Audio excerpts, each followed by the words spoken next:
highly illiterate, highly uneducated.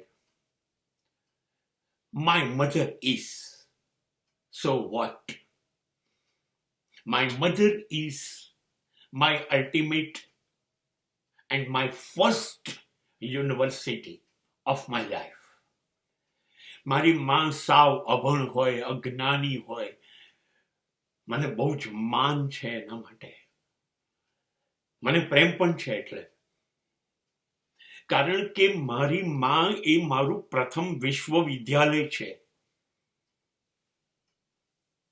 હા, એ પછી એણે જે મને ઘડતર આપ્યું, એણે એના સ્તનના ધાવણ સાથે મારી અંદર એક સંસ્કાર સિંચન કર્યું.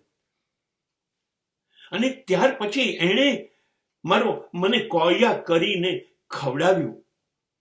એણે મને પાણી પીતા શીખવાડ્યું. અરે, એણે હસતા અને રમતા પણ શીખવાડ્યું. એણે મારો હાથ પકડીને પાપા પગલી જીવનમાં આ પૃથ્વી પર પહેલી વખત એણે કરાવી. અરે, સુંદર હાલરડા ગાતી વખતે એણે મને ઊંઘતા શીખવાડ્યું. તરત ઊંઘ આવી જવી જોઈએ. કઈ વાત કરું,